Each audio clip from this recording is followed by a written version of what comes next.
Order! Order! You are an incorrigible delinquent at times. Behave yourself, man! As the clock ticks down to Brexit, there are 36 days only to go since you asked. Some people are apparently stocking up. A survey we've compiled suggests 1 in 20 people have already started stockpiling food, toiletries and medicine. 1 in 5 are thinking about starting. We've got lots of spaghetti. We have got loads of beans. Around 100 tins already, and they haven't finished yet. This couple in Durham started collecting food last summer, aiming to build up 2 months' supply in case Brexit goes badly. I mean, we don't think that there's going to be no food. No. You know, there's just going to be disruption, and you might go to the supermarket and find that your favourite brand of, you know, whatever isn't there. If there's any disruption, if there's a no-deal Brexit, there's disruption in Dover and food can't get through, if food prices increase. Around 2,000 people were spoken to for an ITV News survey. We found 36% of those who voted Remain are considering stockpiling or are already doing so. But far fewer, just 15% who voted Leave, are in that category. Of those stockpiling or considering it, almost a third reckon they'll build up to a month's supply of the goods. Tinned and dried produce like pasta tops the list of foods being hoarded.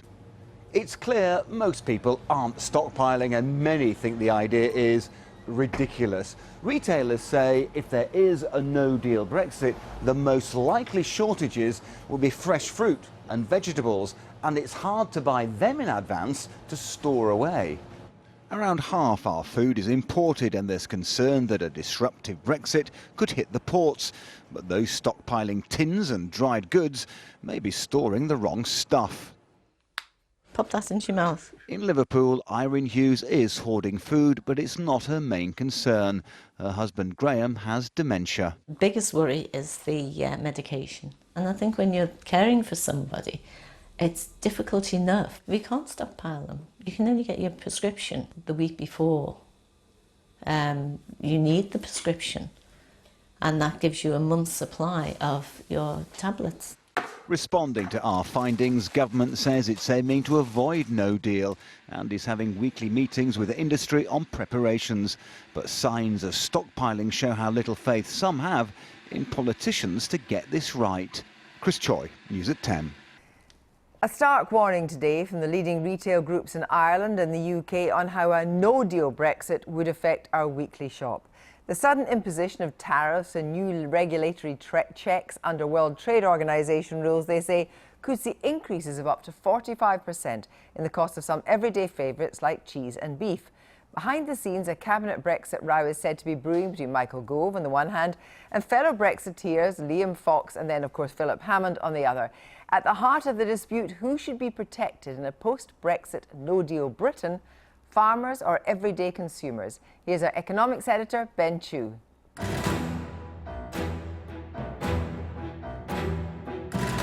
A Whitehall turf war is raging. If we crash out of the EU with a no-deal Brexit next month, some in Cabinet, thought to include the Trade Secretary Liam Fox and also the Chancellor Philip Hammond, want to be able to dramatically slash food import tariffs. But this week, the Environment Secretary told farmers nothing of the sort would happen. Your concerns have absolutely been heard, and an announcement on new UK tariffs in a no-deal scenario with specific and robust protections for farming will be made shortly. The fight has been framed as a simple question. Who matters more, farmers or consumers? The price of agricultural produce from the continent is going to spike, and UK shoppers will be severely squeezed if we have a no-deal Brexit, the British Retail Consortium warned today. We are talking about tariffs that could be as high as 45%. If we go to World Trade Organization most favoured nation tariffs, there's 43% on cheese that's coming into the country. That's 37% on beef, and right down to your apples that we import, which are about 15.5%. Currently, the UK's import tariffs are set by the EU. If we leave with no deal, we will instantly be able, under World Trade Organization rules, to levy whatever tariffs we want, even slashing them to zero. Lower tariffs, all else equal, would translate into lower prices for shoppers. So why not simply reduce them across the board and help the British consumer? The answer is farmers' welfare. Drastic cuts to food import prices might help UK shoppers, but it would threaten UK farmers with cheaper competition. That's why Michael Gove told them this week that it won't happen. But is this debate too economically narrow? Research by the Institute for Fiscal Studies has stressed that it's not necessarily right to assume lower food tariffs translate smoothly into lower prices for consumers. It would be simplistic to say just because tariffs imported on food into the EU are about 15%, that reducing those tariffs would lead to a 15% reduction in food costs. And that's for several reasons. Firstly, firms might not pass through all of those tariff reductions into consumer prices. Secondly, UK consumers may not immediately switch away from UK or EU varieties of goods to foreign imported varieties, but they may have a preference for EU and UK varieties. And thirdly, a large proportion of the costs of food that consumers actually pay take the form of retail margins, storage costs, distribution costs that aren't going to be immediately affected by those tariffs. And on top of this, there's the exchange rate. The large depreciation of sterling during the last recession contributed to major price increases. Most economists expect that a no-deal Brexit would result in another downward lurch for the pound. What lower tariffs give to households, the falling pound could more than take away. Of course, this all matters a lot for farmers, but in some ways, the rural versus urban politics here misses the bigger picture. The impact of cutting tariffs on overall consumer welfare does tend to get exaggerated. So perhaps it's better to think about this as a proxy battle in a larger war, one over the future shape of Brexit Britain. Are we going to be a hyper-free market, unilateral free trading nation that always puts the interests of urban consumers first? Or are we going to retain some of those complex social bargains, such as the one that exists with rural producers? Whether high up in the city or down on the farm, that's a battle whose outcome will affect every one of us. Ben Chewell, I'm joined now by Nick von Westerholz, Director of EU Exit and International Trade for the National Farmers Union, and by Gerard Lyons, an economist who campaigned for Leave and who is currently the Chief Economic Strategist at Net Wealth Investments. Good evening to you both. So here you have two free marketeers. You have Michael Gove and Liam Fox battling it out on different sides of this. Ostensibly, Michael Gove battling for the farmers. So how high do the tariffs need to be before farmers really suffer? Well, I mean, this isn't a binary issue. It's either consumers or farmers. What Michael Gove set out earlier this week when he came and spoke to the NFU's conference was that they want to come up with a tariff that both protects consumers from price rises in a no Brexit scenario, but also does so in a way that doesn't damage producers. And that is, it's a tricky thing to do, but that is the balance that the government is trying to achieve. And we need to be clear, this will only apply in a no-deal scenario. And that's what we're talking about Absolutely. now. But a no-deal scenario is very much in the ether just now.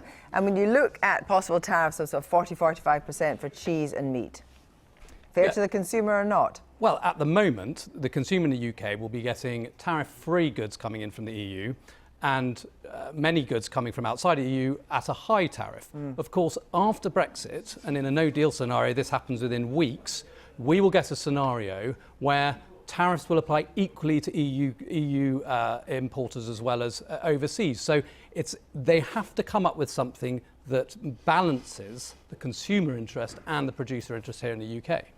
Gerald Lyons, I mean, you wouldn't want to see a situation, presumably, where farmers would go out of business. It would be issues with food security and so forth. Farmers don't need to go out of business. The key thing, particularly in terms of the farming sector, is to recognise that the EU approach to tariffs is wrong for the UK now and is wrong in the future. And the key thing is when we leave, if in the no-deal scenario, we have to avoid the protectionism of the EU. Now, we don't want to be puritanical and go to zero tariffs overnight, but the key thing is flexibility, and we have tremendous flexibility.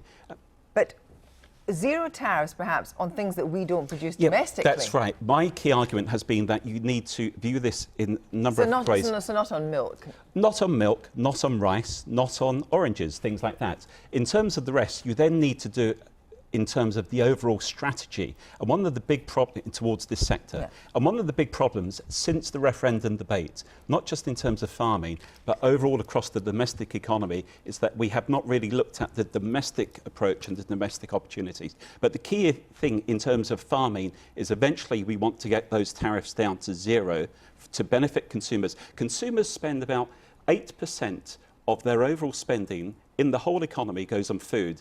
The farming sector is 0.5%. It's important we have enough money to actually reward the consumer with lower tariffs and to actually make them help and to make producers. them in a protectionist way, in a way, by just simply saying buy British, it's cheaper. You want that to be the case. Well, we heard in your piece before, actually, that you can lower tariffs and it doesn't have particularly big impact on consumer prices. It can have a very big impact on producers here in the UK. And let's be clear, if producers are put out of business in the UK, just to spare a couple of pence on consumer prices in shops, they will lose an awful lot more. But it may be a couple of pence in different items that then leads up to a weekly shopping basket that some people can't afford. Look, we're being far too negative about this. This is a win-win situation. It's a win situation immediately for consumers as you start to reduce the tariff prices. And it's a win situation because our farming sector needs to be completely revolutionised. And it can be helped with fiscal subsidies, if you want, using protectionism in the near term. But the key thing is that we not just only need to contend with the context now, but the vision and direction of travel. And the conference they had last week called for a commission. There's loads of reasons we can be positive about farming and about the opportunities for UK consumers. Do you think Michael Gove is being overly concerned at the moment about farmers? I think Michael Gove is recognising that you can't do things immediately. You need to be gradual in the way in which you do these things. That is, you don't want to force people out of business overnight. There might be less than 1% of people are employed in the farming sector, but they are important people. They're often on low incomes. But at the same time, when you look at this from the consumer's perspective, tariffs within the EU are highest on food, clothing and footwear, which disproportionately hit the poorest hardest in our country. Nick. Well, I mean, you touched on the fact that people struggle to buy food. That's absolutely right. But that's not a problem with the price of food. In the UK, we spend less on our food than almost any other country in the world as a proportion of our income. If people are struggling to buy food in this country, cheaper food is not the answer. So we need to be very careful about trying to drive for a few pence off food, which could put farmers out of business, and that would be much more concerning for the British I agree with public. you. Tariffs are different to quality factors, and we can have tariffs down and maintain high quality. Thank you both very much indeed.